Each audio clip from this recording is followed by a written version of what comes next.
The Lord is my shepherd, I shall not want. He makes me lie down in green pastures. He leads me beside still waters. It restores my soul.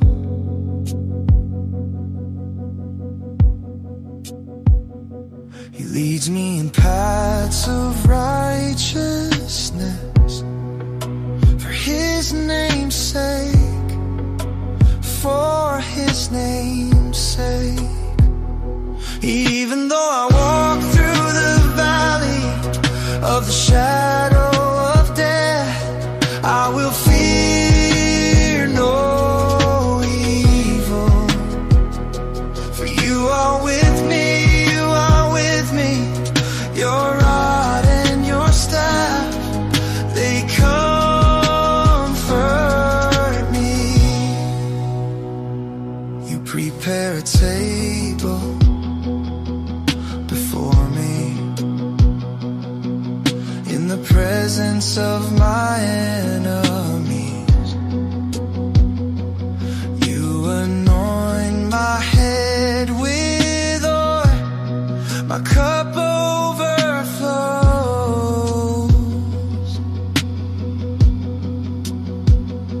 Even though I walk through the valley of the shadow of death, I will fear no evil, for you are with me, you are with me. Your rod and your staff, they comfort me. Surely goodness and mercy shall follow me all the days of my life, and I shall dwell in the house of the Lord. I shall dwell in the house of the Lord forever. Even though I walk through the valley of the shadow of death, I will fear no evil, for you are with me, you are with me. Your rod and your staff, they comfort me. I shall dwell in the house of the Lord forever, forevermore.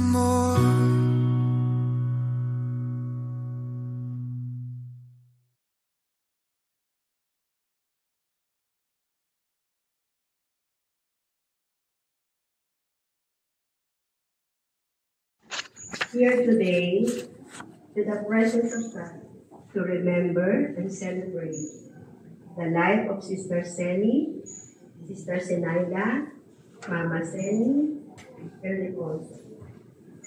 While we mourn the absence of her, we also find joy and peace to the knowledge that she is now in the house of God.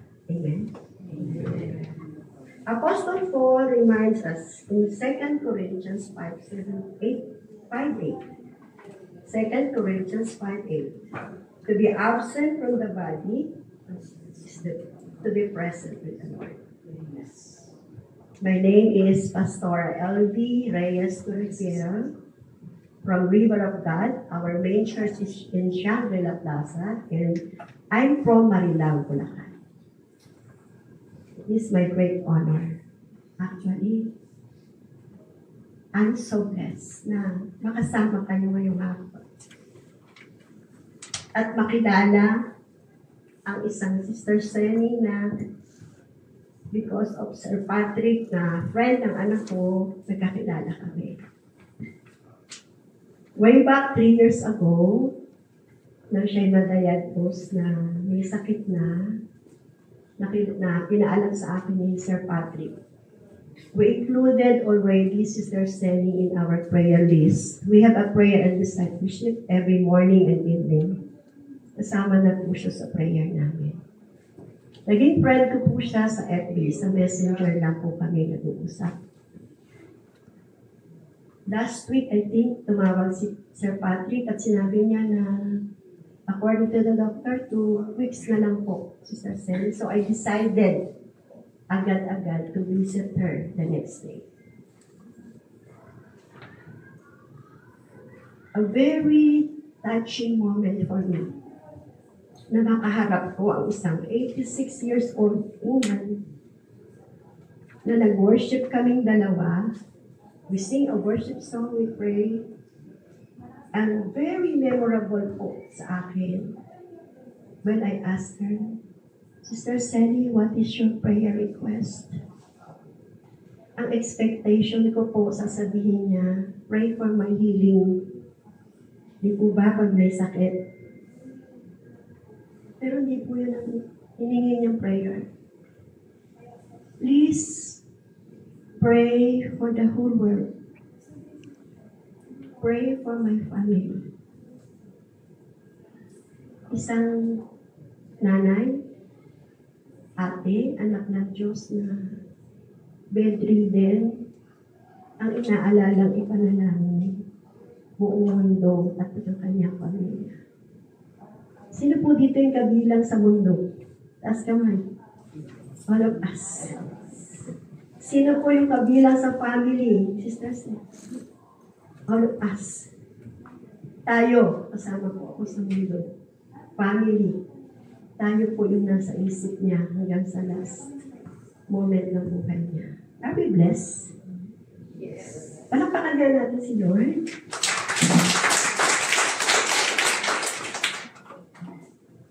Sa buong pamilya, I offer to you our condolences. May you find strength and hope together in God's holy presence today.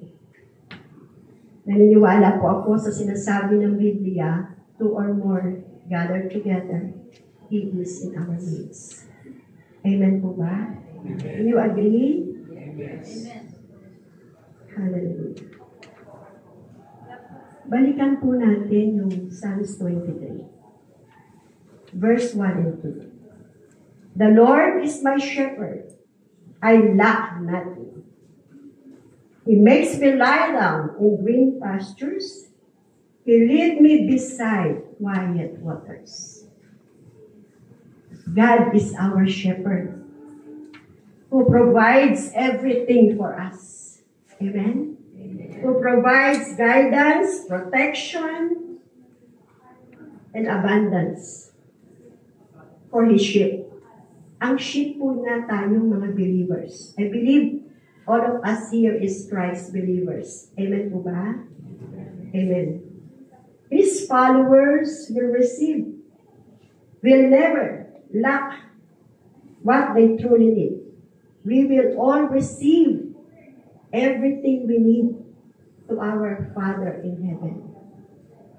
We will lack nothing. Green pastures and still waters symbolizing refreshment, peace, and deep rest. Hindi lang po kailangan natin everyday ang kaya niyang ibigay. Peace, deep rest, and kasiyahan. Sino po dito ang di nagpapahinga? Magpahinga po tayo. Amen? Deep rest is a blessing from God. Amen po ba? Mahalin natin yung ating katawan, yung ating buhay, kasi gift yan ni God sa atin. Next, Psalm 23:6. Doon na po tayo sa last verse. Surely, your goodness and love will follow me all the days of my life, and I will dwell in the house of the Lord forever. This means a person's deep conviction that after their earthly life, they will experience eternal life in God's presence and communion. Yan po ang pinapaniwalaan ko. At alam kong pinapaniwalaan nyo na kinaroroonan ni Tita Sen, ni Mama Sen. Amen? She will be in the hands of God for eternity. Amen po? Yung buhay po natin dito, pansamantala lang. Doon po sa kabilang buhay, sa piling ng ating Diyos Ama, yun po ang pangwalang hanggan. Wala po tayong madadala anuman sa pag-alis natin sa mundo ito. Amen po? Kundi yung ating nabuong relationship sa Diyos, yung ating pagkilala sa Kanya, at higit sa lahat, yung ating pananampalataya sa Kanya. Allow me to share ilang verse lang po. John 3:16, according to this verse, for God so loved the world that He gave His only Son. Sino po yung only Son? Jesus Christ. That whoever believe in Him shall not perish, but have everlasting life. Alam ko po, kilala niyo si Tita Sen. Alam niyo po na siya mananampalataya ng Panginoong Jesus. Tayo po lahat dito, pag siya ang sinampalatayanan natin, dahil mahal na mahal tayo ng ating Diyos Ama, hindi na po tayo mapapahama. At magkakaroon pa tayo ng buhay na walang hanggan. Amen po? Amen. Amen. Next verse is John 14:6. Jesus answered. Siya po ang nagsalita nito. I am the way, I am the truth, and the life. No one can come to the Father except through me. Paano po daw tayo makakabalik sa ating Ama sa langit? Sa pamamagitan ng ating Panginoong Jesus. Amen po? Wala po sinabing religion. Amen po ba? Only through Jesus Christ. Have faith in His only Son. Next verse po is Ephesians chapter 2 verse 8 to 9. For it is by grace you have been saved through faith. And this is not from yourselves. It is the gift of God, and not by works, so that no one can boast. Tanging sa biyaya lamang po ng Diyos sa pamamagitan ng ating pananampalataya, tayong maliligtas. Hindi sa ating mabubuting gawa, kaya wala pong maipagmamalaki ang sinuman. Amen po. Marami pong nag-iisip na good works and salvation. Narito po ang iyong lingkod para lang po ibahagi talaga ang kaligtasan. Kasi yung message po ng Sister Sen sa akin, pag uwi ko po sa bahay, tinanong ko kay Lord kung ano ang meaning ng sinabi ni Sister Sen na pray for the whole world. Alam niyo po kung ano sinabi sa akin ng Holy Spirit? Kilala po natin ang Holy Spirit? Yes. The third person, God the Father, God the Son, God the Holy Spirit. Jesus Christ is coming back very soon. Amen. So we need to pray for the whole world for salvation. Mahal na mahal po tayo kasi gusto niya maligtas tayong lahat.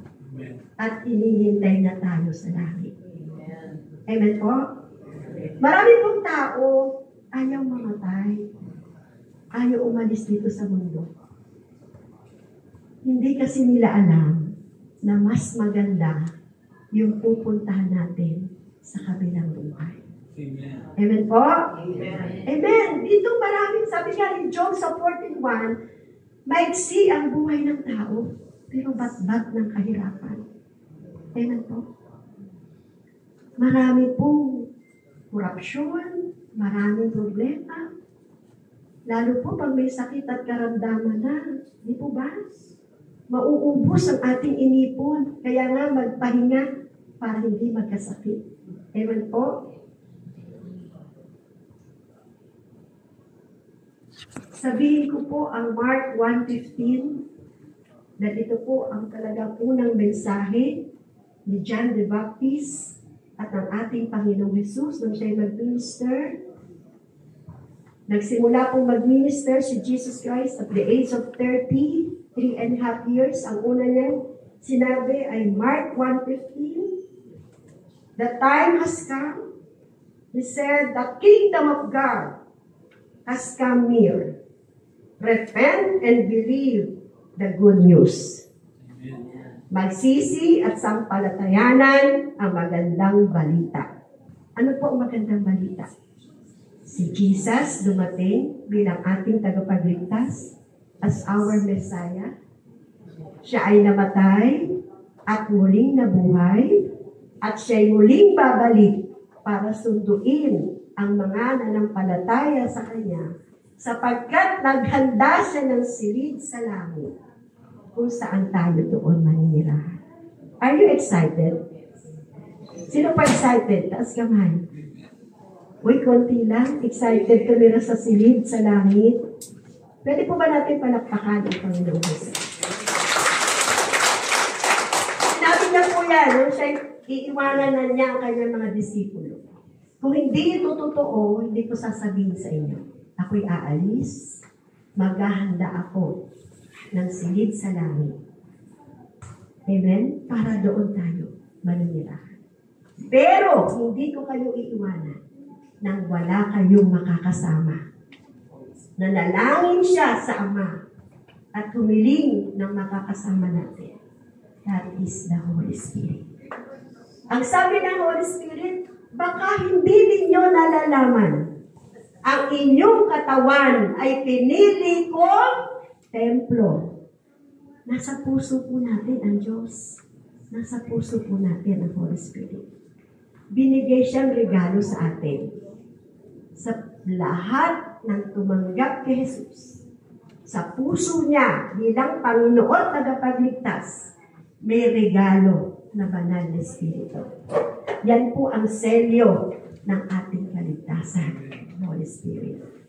Amen po? Naunawaan po natin.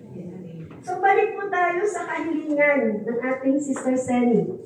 Ipanalangin ang buong mundo at ipanalangin ang aking pamilya. Naniniwala po ako ang nais talaga niya. Tayo'y magsisi din katulad niya at tanggapin natin si Jesus sa puso natin bilang ating Panginoon, bilang ating tagapagligtas. Sinabi po, walang ibang daan. I am the way, the truth, and the life. No one can come to the Father except through me. We are saved through grace, by grace through faith. Kaya mahalaga po yung pananampalataya kay Jesus Christ. Habang umaawit po kami, nakataas po yung kamay ko, hinawakan niyo po yung kamay ko. Ang inaawit po namin ay, mahal na mahal kita, Panginoon. Hindi po inaawit namin. Mahal na mahal kita, Panginoon. Kailan may di kita ipagpapalit. Pagkat sa piling mo'y langit, mahal na mahal kita, Panginoon. Napakasaya po ng mapaya. Habang buhay, papupurihan ka. Habang buhay, maglilingkod sa'yo. Habang buhay, pag-ibig ko sa'yo'y iaalay. Di po ba? Sarap-sarap. Amen. Na ang pagmamahal natin, ibigay natin sa Diyos. Ang kautusan po ng Ten Commandments, pinag-isa na lang po sa New Testament. Love God with all your heart, with all your soul, with all your strength. And the second is, love your neighbor as you love yourself. Pwede po ba pakisabi niyo sa katabi niyo, I love you. I love you with the love of the Lord. I love you with the love of the Lord. Amen? po. Gusto po ba natin pagbigyan ang Sister Selly sa kanyang request? So I am requesting everyone to stand up.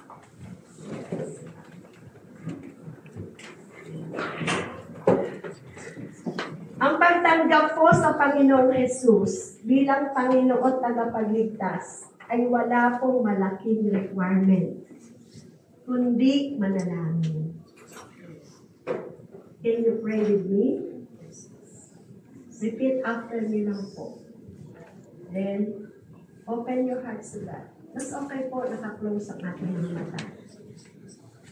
At maramdaman po natin sa ating pagpikit ang pag-ibig po ng Diyos sa atin at pag-ibig sa atin ni Sister Selly na gusto niya lahat tayo maligtas at magsama-sama tayo sa piling ng ating Panginoon.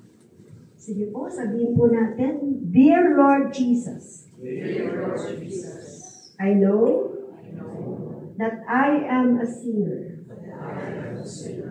I believe you died for my sins and rose from the dead. I repent of all my sins and I invite you to come into my heart and life. I want to trust you and follow you as my Lord and Savior. Thank you for forgiving me and giving me eternal life. Amen. Ako na lang po mananalangin. Dakilang Diyos, aming Ama sa langit na makapangyarihan sa lahat. Narito po yung mga anak o Diyos. Narito po ang aming mga puso.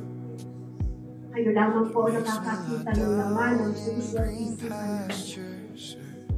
Ang binigas po namin panalangin at paghingi ng tawad sa aming mga nagawa kasalanan. Naniniwala po kami na ang 1 John 1:9 ay matutupad if we just confess our sins. You are willing to forgive us. Ama, salamat sa kapatawaran ng aming mga kasalanan. Salamat sa dugo na tumigi sa krus ng Kalbaryo sa Panginoong Jesus upang tubusin kami sa kaparusahan sa amin. Ang lahat po na nanalangin ng taos-puso at nagsisi at nanampalataya kay Jesus at tinanggap siya sa oras na ito bilang Panginoon niya sa kapatid.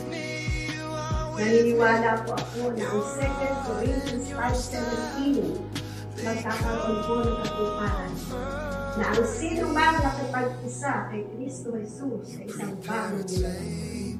We are all new creation. The old has gone and the new has come in Jesus' name. Wala na po ang luma namin pagkatao. Lilikain mo kami bagong nilalang. Salamat po Diyos sa pag-ibig mo sa amin na walang kapantay. Thank you, Father God, for giving your Son, Jesus Christ, for us, to redeem us from the penalties of sin. Lagi namin maalala ang buhay ng aming Sister Selly na sa kanyang pag-alis, nagsisi, nanampalataya, at higit sa lahat, nasa puso niya ang kanyang pamilya ang kaligtasan ng bawat isa. Salamat po Diyos sa hapon ito. Nawa ang bawat isang naririto kami.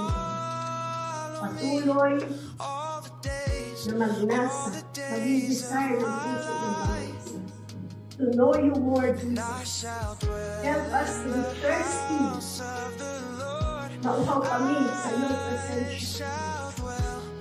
At hanapin namin palagi ang lumalim kami sa pagkakilala sa iyo.